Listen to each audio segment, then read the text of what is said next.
Hello friends, आज का topic है कंपाउंड इंटरेस्ट।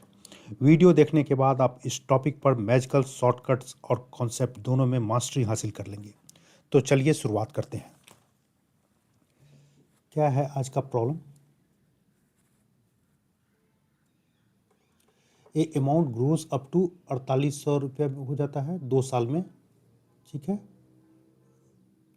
2 साल में 4840 4840 हो जाता है 2 साल में, और 3 साल में 5324 हो जाता है 3 साल में कंपाउंड इंटरेस्ट में। तो find the rate of interest.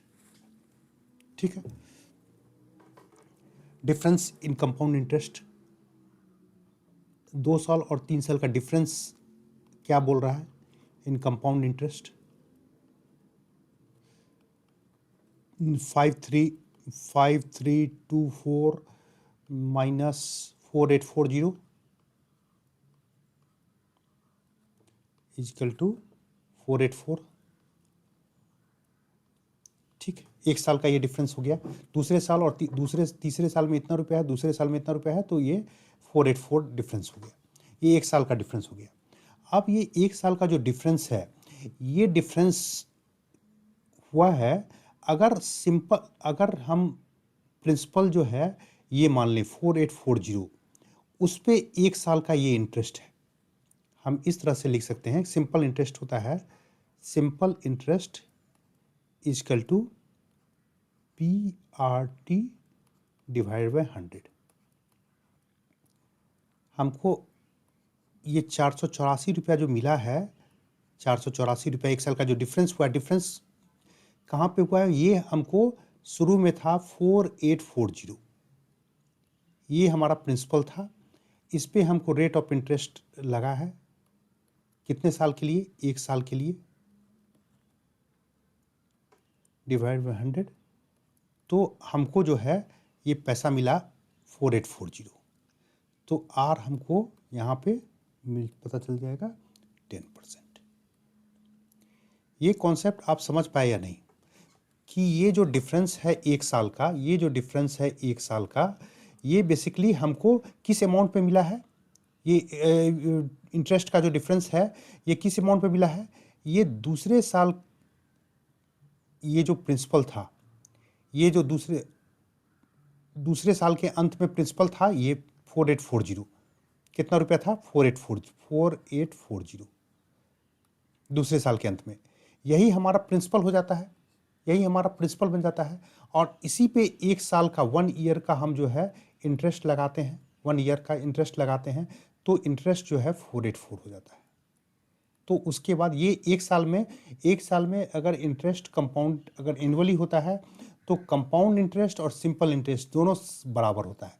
इसलिए हमने लिखा है simple interest is equal to PRT by 100, चूँकि हम 1 साल का निकाल रहे हैं। 1 साल का सिंपल इंटरेस्ट 1 साल का कितना है? ये कंपाउंड इंटरेस्ट हो चाहे सिंपल इंटरेस्ट हो, बात बराबर है। 484 रुपया कितने पे? P कितना था? 4840। R और टाइम क्या था? A1 था। तो हमको रेट ऑफ इंटरेस्ट पता चल गया। थोड़ा सा और इसमें आपको बता देते हैं ताकि आपको समझने में सहूलियत हो जाए। एक एग्जाम्पल के तौर पे बता देते हैं। प्रिंसिपल जो है अगर 100 रुपया है, ठीक है, आपके इस कॉन्सेप्ट में किसी तरह का डाउट ना रहे इसके लिए मैं बता रहा हूँ। रेट ऑफ इंटरेस्ट 10%, ठीक है। तो अभी जो ना इसमें था सेकेंड ईयर, हम सेकेंड ईयर ही लेते हैं, second year and third year.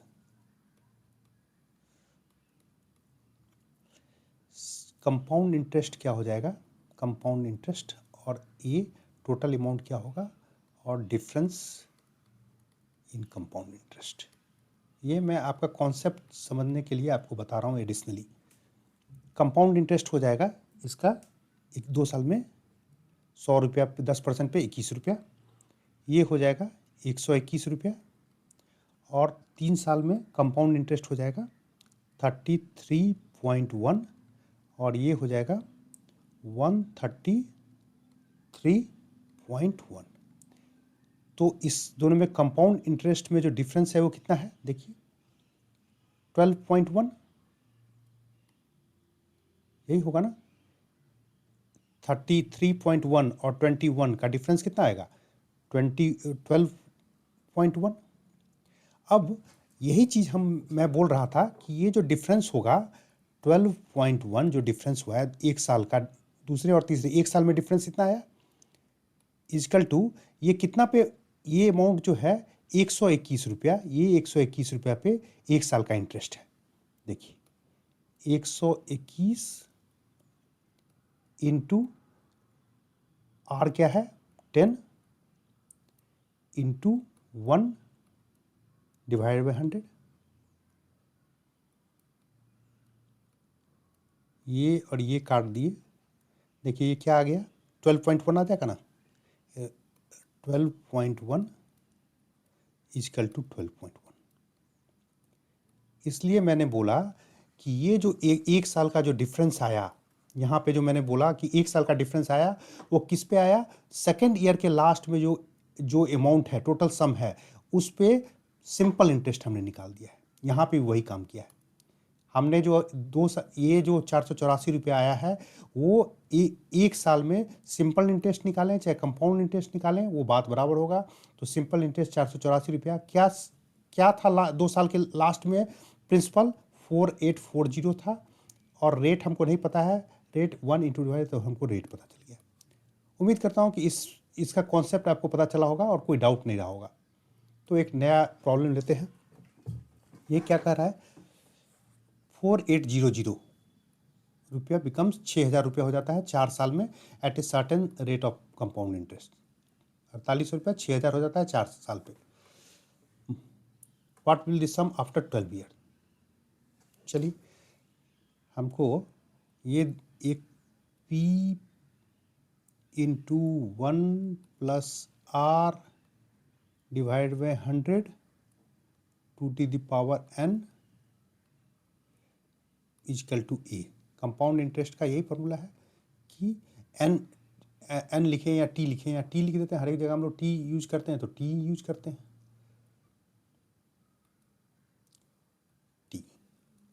t time के बाद रेट ऑफ इंटरेस्ट r है, p प्रिंसिपल है, तो ये अमाउंट जो है कितना हो जाएगा कंपाउंड इंटरेस्ट में, ये फार्मूला हमको पता है।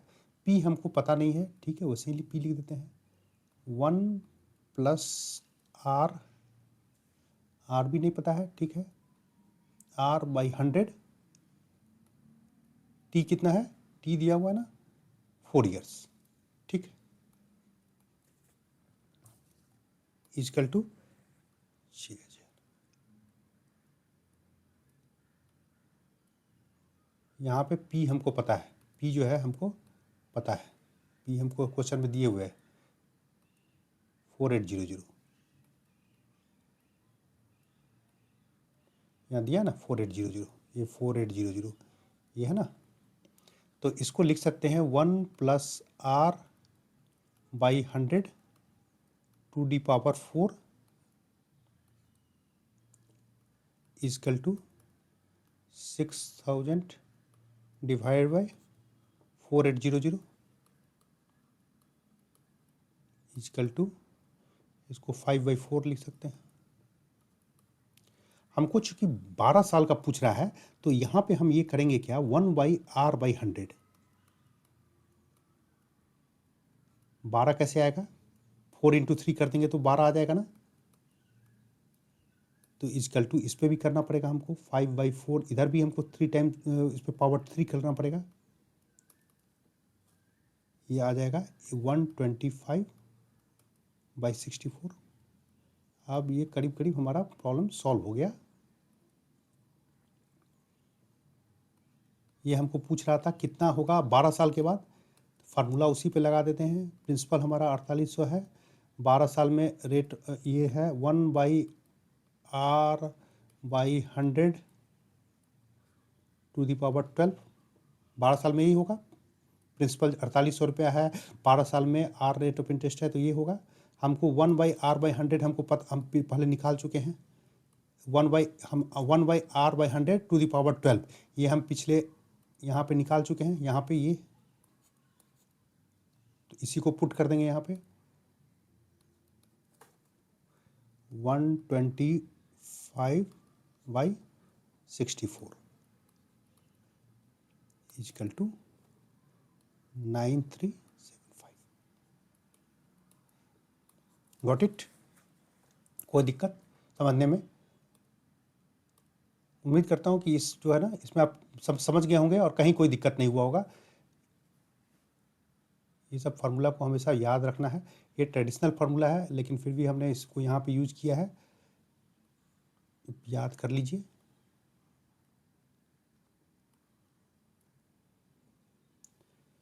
ठीक है,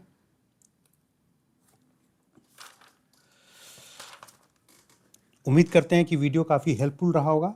अगर कोई डाउट है तो कमेंट सेक्शन में लिखें ताकि मैं रिजॉल्व कर सकूं। मिलते हैं अगले वीडियो में नए शॉर्टकट्स एंड और कॉन्सेप्ट के साथ। Thank you for watching.